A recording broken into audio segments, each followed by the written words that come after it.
ஓம் சாந்தி. 10/2/2025 காலை முரளி.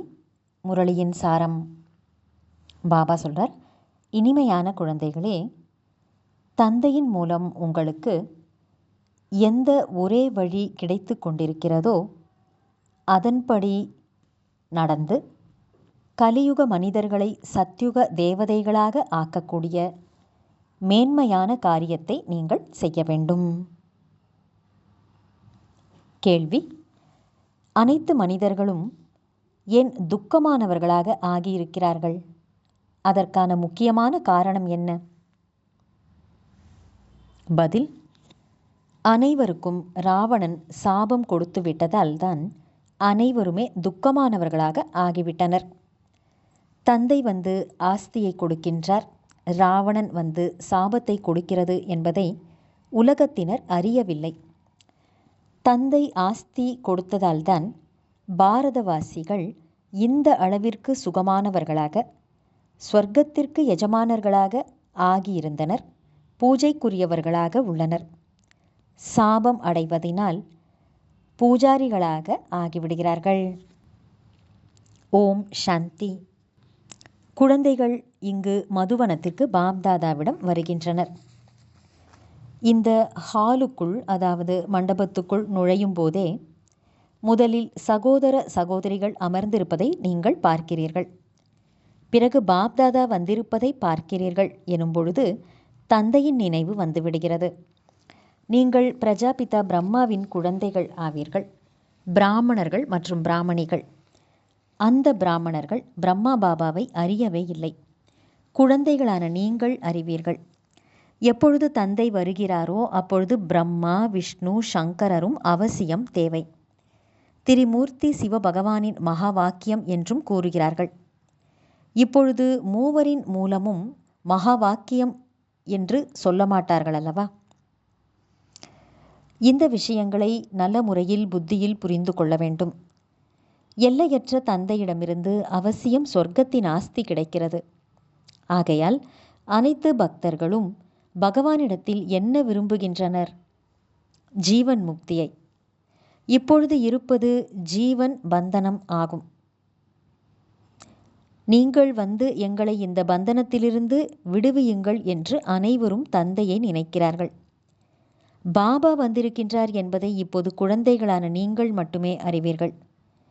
கல்ப கல்பத்துக்கும் தந்தை வருகின்றார். நீங்கள்தான் தாய் தந்தை என்று அழைக்கவும் செய்கின்றனர். ஆனால் இதன் பொருளை யாரும் அறியவில்லை.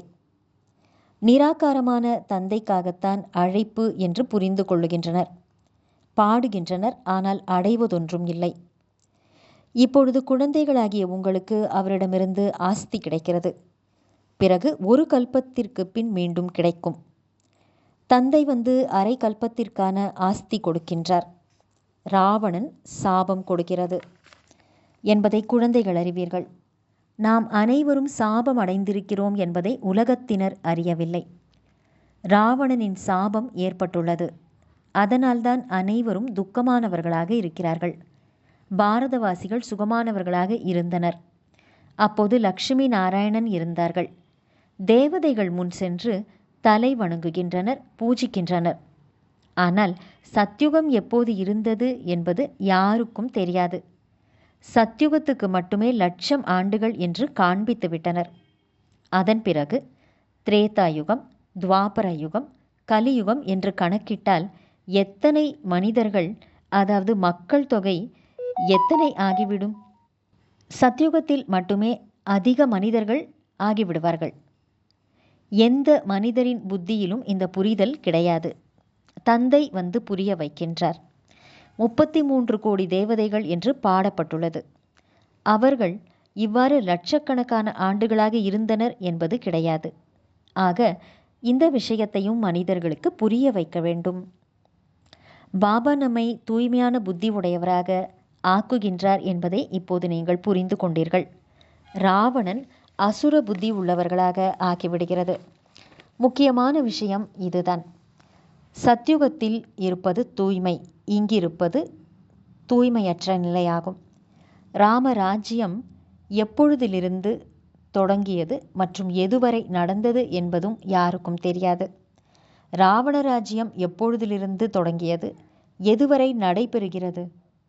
இங்குதான் ராம ராஜ்யமும் இருந்தது, இங்கேயேதான் ராவண ராஜ்யமும் இருக்கிறது என்று புரிந்திருக்கின்றனர். பல வழிமுறைகள் உள்ளன அல்லவா? எத்தனை மனிதர்கள் இருக்கிறார்களோ அவ்வளவு வழிமுறைகள் உள்ளன. இப்பொழுது இங்கு குழந்தைகளான உங்களுக்கு ஒரே வழி, அத்வைத்த வழி கிடைக்கிறது.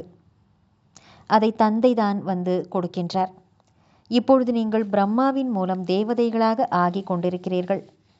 தேவதைகளின் புகழ் இவ்வாறு பாடப்படுகிறது.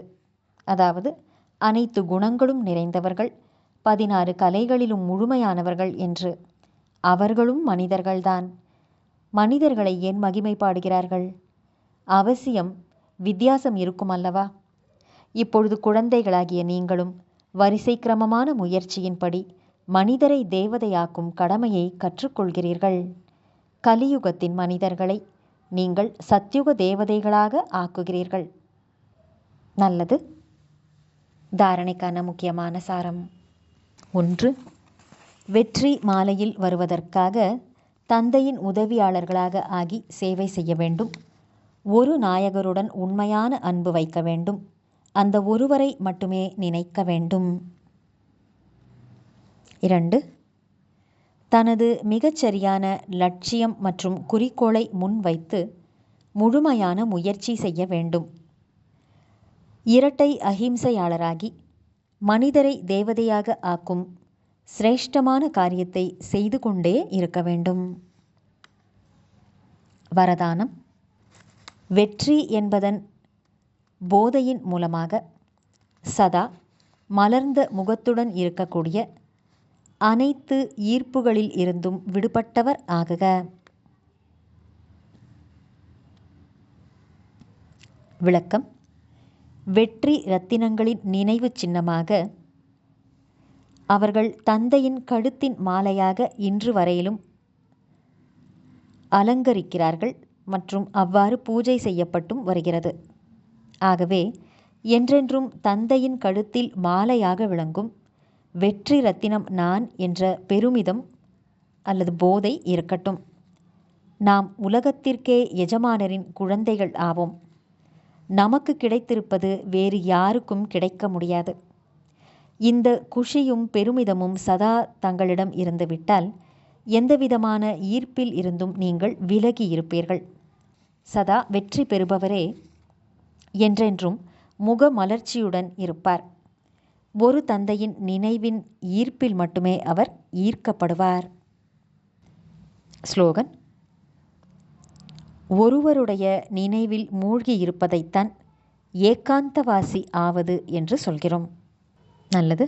இனிமையிலும் இனிமையான வெகு காலம் கழித்து மீண்டும் காணாமல் போய் தேடி கண்டெடுக்கப்பட்டுள்ள செல்லமான குழந்தைகளுக்கு தாயும் தந்தையுமான பாப்தாதாவின் அன்பான நினைவுகள் மற்றும் காலை வணக்கம்.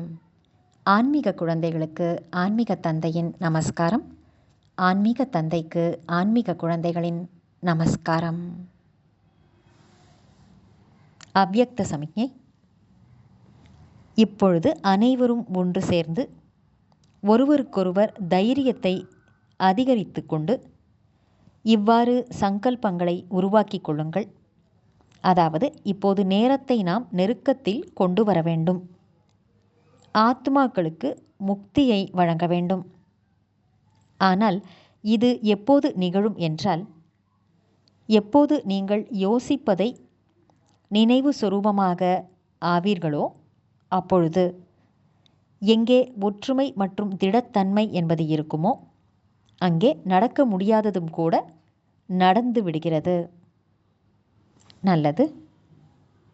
ஓம் சாந்தி.